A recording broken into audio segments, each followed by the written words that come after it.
Shalom Bapak Ibu, selamat pagi. Kembali kita bersyukur di minggu terakhir di bulan Juni ini. Ya, kita memasuki minggu terakhir. Kita percaya bahwa penyertaan Tuhanlah yang membuat kita ada sampai hari ini. Masih dengan tema kita Exalting the Lowly, mengangkat ataupun meninggikan hidup orang-orang yang lemah ataupun orang yang rendah, orang yang kekurangan, orang yang miskin, orang yang melarat, orang yang tidak dianggap, orang yang terbuang, orang yang sakit, orang-orang yang merasa dirinya bukan siapa-siapa. Ya, jadi Pak Bu, dalam minggu ini tema kita adalah humility before honor. Nah, kata humility kita tahu bahwa datang dari bahasa Latin yaitu kalau diartikan artinya juga adalah tanah gitu ya. Artinya bahwa manusia ini bukan siapa-siapa. Jadi kita harus merendahkan hati kita di hadapan Tuhan yang memiliki semua kuasa. Dan juga kita harus memiliki kerendahan hati di hadapan sesama. Kerendahan hati itu adalah sebuah tindakan yang sederhana Bapak Ibu. Namun sulit untuk dibuat. Contoh dalam sebuah eh, rapat ataupun dalam sebuah diskusi. Orang kalau dia memiliki kerendahan hati, dia nggak akan terlalu, sekalipun dia tahu hal yang banyak-banyak dia tahu, dia mengerti. Tetapi kalau orang rendah hati, dia akan lebih banyak terlebih dahulu mendengar. Nanti setelah dia mendengar dan meneliti dengan jelas, lalu dia akan dengan hikmat dia akan berbicara ataupun menyampaikan apa yang ada di dalam hatinya. Nah, namun hari-hari ini sulit untuk ditemukan Bapak Ibu. Orang lebih banyak pengen bicara lebih dulu ataupun menyampaikan sesuatu lebih dahulu. Bukan karena bukan karena bahkan bukan karena dia tahu, tapi paling tidak ada orang lain yang melihat dia dan orang lain tahu bahwa dia itu orang yang pintar, orang yang mengerti, padahal dia tidak mengerti. Nah, banyak kali kita menemukan hal-hal seperti ini yang membuat hidup daripada orang-orang percaya mengalami stres dan mengalami ketidaksempurnaan yang Tuhan sudah siapkan dalam hidupnya. Nah, jadi Bapak Ibu, kadang-kadang kita menemukan orang-orang ini, bukan kadang-kadang, tetapi Alkitab memang mengatakan orang-orang ini banyak di dalam rumah Tuhan. Bahkan orang-orang ini yang seringkali merusak apa yang Tuhan mau kerjakan di dalam gereja Tuhan. Nah, tetapi sekali lagi saya mau sampaikan bahwa humility before honor. Honor itu adalah sebuah kata penghormatan bagi orang-orang yang memang layak untuk menerima penghormatan tersebut. Honor itu bicara tentang kita ditinggikan Bapak Ibu. Karena apa? Karena kita merendahkan hati. Nah, untuk exalting the lowly, mengangkat hidup orang-orang yang rendah, perlu kerendahan hati. Ya, Yakobus 4 ayat 10 berkata, rendahkanlah dirimu di hadapan Tuhan dan Ia akan meninggikan kamu. Nah, Saudara, ini seperti hukum paradoks yang berlaku terbalik. Orang kalau mau lebih tinggi dia harus naik kan sebetulnya kan. Kalau orang mau tinggi dia harus naik ke tempat yang tinggi. Tetapi Alkitab itu selalu spektakuler ya Bapak Ibu ataupun selalu anti mainstream ya. Rendahkanlah dirimu katanya. Rendahkanlah dirimu supaya kamu naik ke tempat yang tinggi. Ini gimana ya? Orang kalau mau tinggi ya harus naik ke gunung gitu ya. Tetapi Alkitab selalu mengajarkan sesuatu yang berbeda dari apa yang diajarkan oleh dunia ini. Nah, jadi sikap rendah hati ini membuat kita diangkat oleh Tuhan. Nah, masalahnya merendahkan hati ini bukan perkara yang mudah, saya bilang. Exalting the lowly ini bukan hal yang mudah. Ya, mengangkat hidup orang-orang yang lemah, mengangkat hidup orang-orang yang miskin, orang yang susah. Nah, seringkali kita berkata bahwa orang miskin itu adalah orang-orang yang meminta-minta, orang-orang yang di pinggir jalan, orang-orang yang mengangkat tangannya untuk memohon kepada orang lain. Itu betul, Bapak Ibu. Tapi kebenarannya banyak orang yang sudah dalam gereja ataupun orang-orang yang menyatakan diri anak Tuhan, Mereka masuk juga dalam golongan orang yang disebut dengan the lowly, orang-orang yang rendah. Kemarin dalam khotbah saya di KGC yang kedua di gereja, saya sampaikan Bapak Ibu, mana lebih rendah? Orang yang memang nggak punya apa-apa dan dia memang rendah. Tetapi ada orang yang punya semuanya, tetapi tidak tahu bahwa dia punya semuanya. Dan waktu dia punya semuanya, dia nggak tahu berbagi kepada orang lain, Bapak Ibu. Dia tidak tahu untuk memberkati orang lain dengan apa yang dia punya. Ini lebih rendah, Bapak Ibu. Nah, jadi banyak orang berkata, "Aku orang beriman." Dia punya semuanya, tetapi dia tidak mau menolong orang yang susah dan merasa dia kekurangan terus sehingga nggak tahu untuk memberkati orang lain.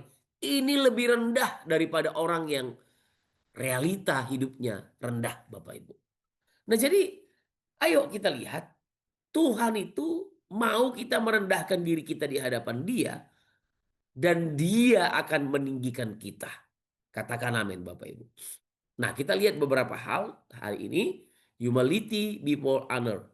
Kerendahan hati adalah dasar karakter seorang yang berkenan di hadapan Tuhan dan sesama. Nah, jadi kerendahan hati ini sebuah yang fundamental, Bapak Ibu. Kerendahan hati ini adalah hal yang fondasi, Bapak Ibu.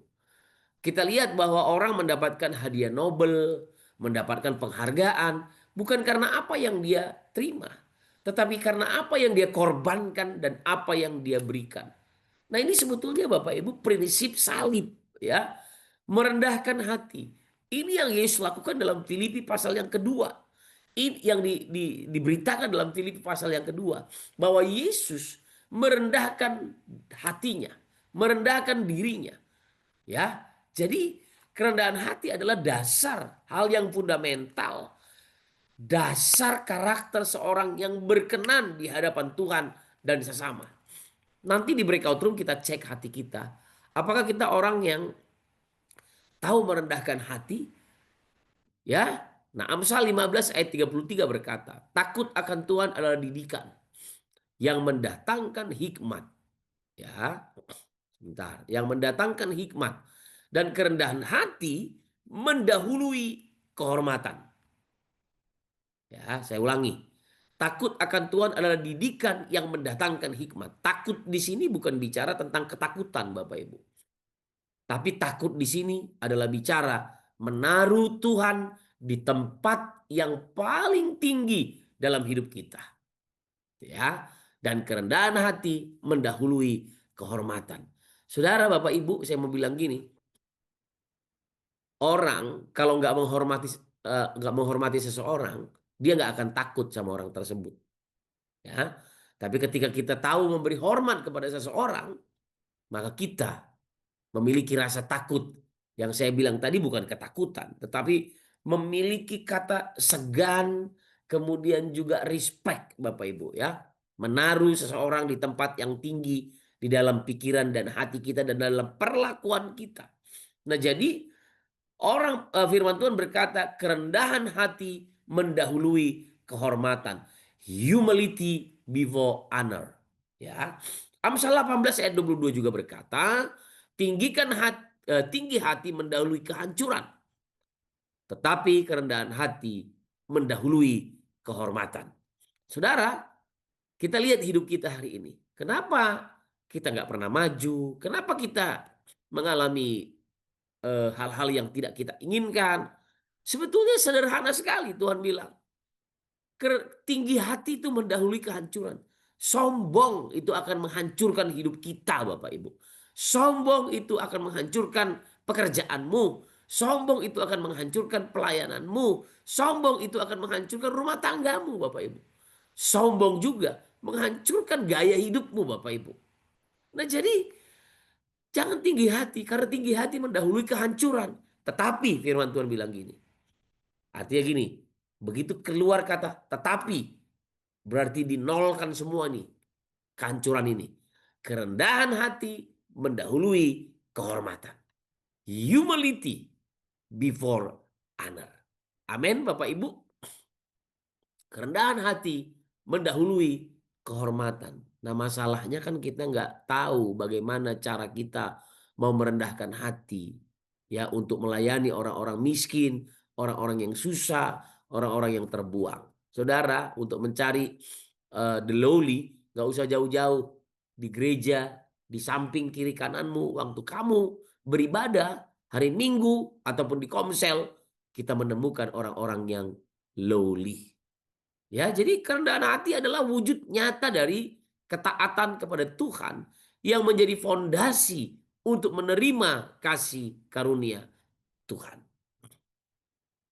Ini dasarnya Bapak Ibu. Orang kalau sombong, dia nggak akan menerima kasih karunia Tuhan. Kemarin saya di khotbah juga saya bilang, saya sering mendengar apologet berdiskusi, bahkan kadang-kadang saya masuk berdiskusi. Saudara, saya melihat ada orang-orang yang udah dikasih pengertian dan sudah berkata, iya betul, iya betul.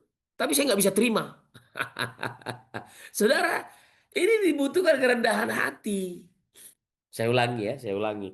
Dalam diskusi, dalam uh, berapologet, dan juga dalam diskusi bahkan perdebatan muncul. Apakah begini, begini, begini? Setuju. Yang ini gimana? Oke, aku tahu, ngerti. Iya, ini. Benar. Tapi begitu disuruh menerima kenyataannya, gini. Tapi saya nggak bisa menerima. Saya nggak setuju dengan itu. Lah, tadi bilang oke, iya. Tapi begitu dibilang, ayo kita sepakat bersama-sama. Nggak bisa. Saudara, kerendahan hati itu memang fondasi untuk menerima kasih karunia Tuhan. Bukankah kita juga melakukan ini dalam pelayanan kita ataupun di gereja-gereja, dalam rapat-rapat kita? Benar ini udah iya setuju. Iya, saya juga tahu, saya juga tahu. Tapi nggak bisa. Lah, gimana? Saudara, dibutuhkan kerendahan hati untuk berkata, iya, pendapatmu lebih baik. Iya, kamu benar. Iya, saya salah. Iya, saya masih kurang. Iya, saya masih butuh kalian. Iya, saya mau menghormati kalian. Dibutuhkan kerendahan hati, Bapak Ibu. Dan saya melihat orang yang rendah hati, masalahnya beres, Pak Bu. Tapi kalau orang nggak rendah hati, akan sibuk selalu dengan satu permasalahan. Kenapa? Karena nggak pernah merendahkan hati. Karena merasa diri paling benar, Bapak Ibu. Tapi ketika kita tahu bagaimana caranya untuk merendahkan hati, wow, Pak, Bu, kita melihat kemuliaan Tuhan dinyatakan atas hidup kita. Yakobus 4 ayat 6 berkata, karena dia menentang orang yang sombong, tetapi memberi anugerah kepada yang rendah hati. Pak, Bu, apa sih yang bisa kita buat tanpa kasih karunia, tanpa anugerah Tuhan? Kalau bukan Tuhan, gak bisa, Bapak Ibu. Dan Tuhan berkata, Tuhan menentang orang yang sombong. Artinya apa? Kalau kita sombong, kalau kita nggak rendah hati, kita nggak di pihak Tuhan. Firman Tuhan bilang gini, kalau Tuhan di pihakmu, siapakah lawanmu? Nah, untuk Tuhan berpihak dengan kita, Tuhan bilang gini sama kita, tetapi memberi anugerah sesuatu yang nggak layak untuk kita terima kepada orang yang rendah hati. Katakan amin, Bapak Ibu. Saudara, keselamatan itu membutuhkan kerendahan hati. Tuhan berfirman begini, aku berdiri di muka pintu hati kita. Dan aku mengetuk, siapapun yang membukakannya bagiku, maka aku akan masuk dan diam di dalam hatinya. Dibutuhkan kerendahan hati untuk menerima kasih karunia. Tuhan gak pernah paksa Bapak Ibu. Makanya saya juga agak sedikit ketawa, lucu gitu ya. Kemarin bagus sekali khotbah pagi di gereja kita. Sampaikan bahwa gini, mungkin gak lucu, tapi ketawa aja lah udah. Ya, ini juga dibutuhkan kerendahan hati. Dalam pertemuan-pertemuan kita mungkin sesuatu nggak lucu, tapi ya udah ketawa aja. Ya, dibutuhkan kerendahan hati Bapak Ibu. Hari ini orang saling meninggikan dirinya. Begitu mendengar sesuatu, nggak bisa. Kamu nggak benar, kamu yang salah. Makanya ketawain aja. Iya, baru kita bicara. Dan kita menyampaikan pendapat kita dengan apa? Dengan rendah hati.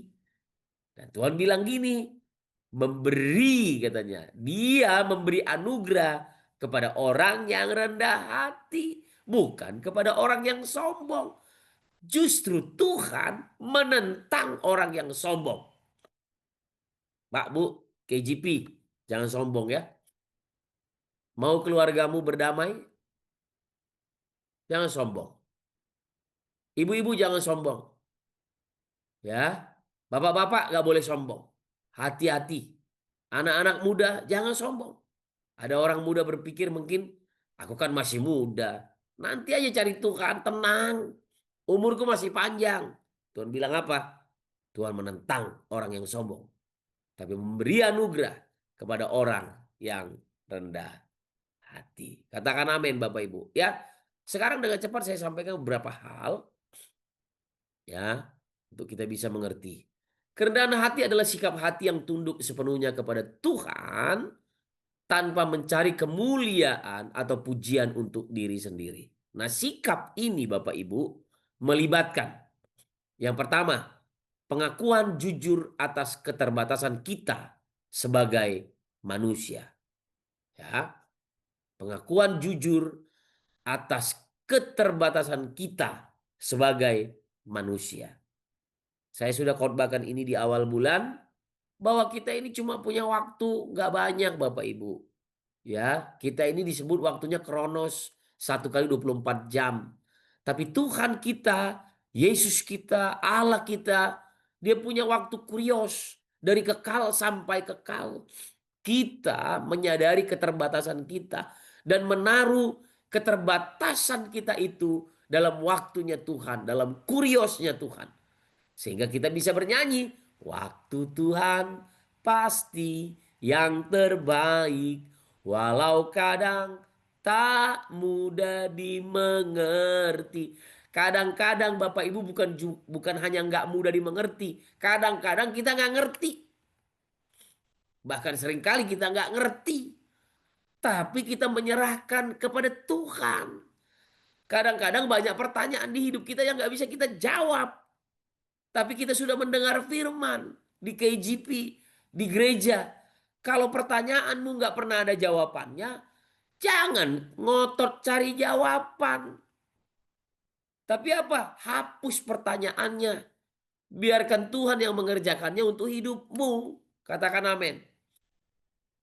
Jadi kita harus jujur. Kita ini terbatas. Umur kita terbatas. Mungkin ada orang yang bilang gini, rekening accountku, rekening bankku nggak terbatas. No limit. Tapi hidupmu terbatas. Umurmu terbatas. Napas hidupmu terbatas. Betul, Pak, Bu? Mungkin kita berpikir, oh saya udah doktor, saya udah kuliah di mana-mana. Saya udah ambil penyetaraan ini, saya punya ini, saya ini. Dengar baik-baik, Pak, Bu.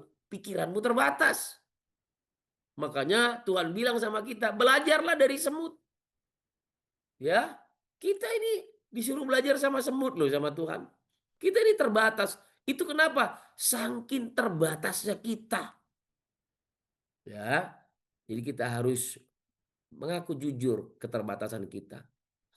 Suami istri, kalau kita berani mengaku keterbatasan kita masing-masing, maka rumah tanggamu akan menerima kasih karunia. Katakan amin.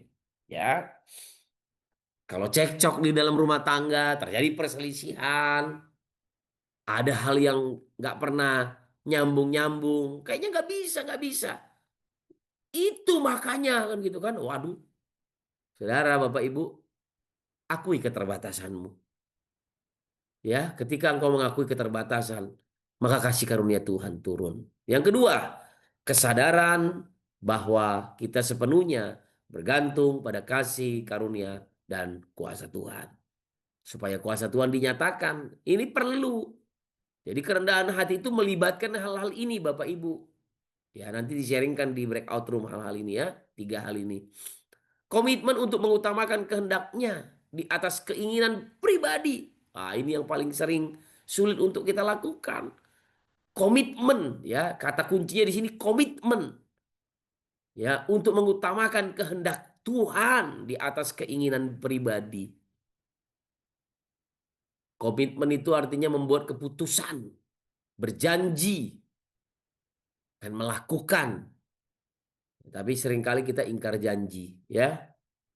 Padahal orang dunia aja bilang merpati tidak pernah ingkar janji. Kenapa Roh Kudus dilambangkan seperti merpati? Karena merpati nggak pernah ingkar janji. Dan itu janji Tuhan buat kita, Bapak Ibu. Karena Tuhan kita, dia berjanji, dia nggak pernah mengingkarinya. Jadi ayo komitmen. Kehendak Tuhan lebih dulu. Kehendak Tuhan apa? Ibadah, melayani, ke gereja, Bapak Ibu. Tapi kita dikit-dikit malas ke gereja. Ada aja alasan kita. Sebetulnya kan begitu kita berkata, aku jadi orang Kristen, jadi orang percaya. Itu ada komitmen di dalamnya, Bapak Ibu. Waktu engkau memberikan dirimu untuk dibaptis, itu ada komitmen di dalamnya. Waktu engkau memberikan dirimu untuk disidi, itu ada komitmen di dalamnya, Bapak Ibu. Mengutamakan Tuhan di atas keinginan dirimu sendiri. Ya, amin, Bapak Ibu. Kalau kita ingat hukum Musa ataupun hukum Taurat, yang pertama apa katanya? Jangan ada padamu Allah lain di hadapanku. Wow, itu komitmen. Artinya apa? Nggak boleh sesuatu kamu utamakan lebih daripada Tuhan. Lebih daripada kehendak Tuhan. Jangan ada padamu Allah lain di hadapanku. Wah, saudara, kita jadi orang Kristen ini kadang-kadang kita cuma ke gereja, tapi nggak pernah merendahkan hati. Nah, sikap ini penting untuk kita, Bapak Ibu, mengutamakan kehendaknya di atas keinginan pribadi. Ya, oke, Bapak Ibu, melibatkan ini ya. Nah, prinsip-prinsip humility before honor yang ditunjukkan oleh Yesus, yang pertama, meninggalkan kemuliaannya. Yesus meninggalkan kemuliaannya. Dia meninggalkan sorga, dia merendahkan hatinya, merendahkan dirinya. Yang kedua, melayani bukan dilayani. Ini yang harus kita tunjukkan, Bapak Ibu ya. Kalau tadi ini sikap hati. Ini sikap hati. Tapi dampaknya apa? Meninggalkan kemuliaan, meninggalkan keinginan-keinginan pribadi kita. Yang kedua, melayani bukan dilayani. Yang ketiga, taat sampai mati. Ya, taat sampai mati. Dan yang keempat, mengasihi tanpa mengharapkan balasan. Saudara, ini kan saya tulis mengasihi tanpa mengharapkan balasan. Sebetulnya kalau ditulis mengasihi, itu artinya apa? Tidak mengharapkan balasan. Matius 5 ayat 44 berkata, kasihilah musuhmu dan berdoalah bagi mereka yang menganiaya kamu. Saudara, sekali lagi, sharingkan ketiga hal ini breakout room. Apakah sikap hatimu sudah memiliki ketiga hal ini? Punya pengakuan yang jujur atas keterbatasan, kesadaran bahwa kita sepenuhnya bergantung kepada kasih karunia dan kuasa Tuhan, komitmen untuk mengutamakan kehendaknya. Nah, ini nomor 3 ini paling penting nanti. Perjanjianmu dengan Tuhan. Ya, mari kita berdoa. Tuhan, namamu ditinggikan atas hidup kami. Dan kami merendahkan hati kami untuk kami bisa melayani Engkau. Dalam nama Tuhan Yesus, kami mengucap syukur. Haleluya. Amin.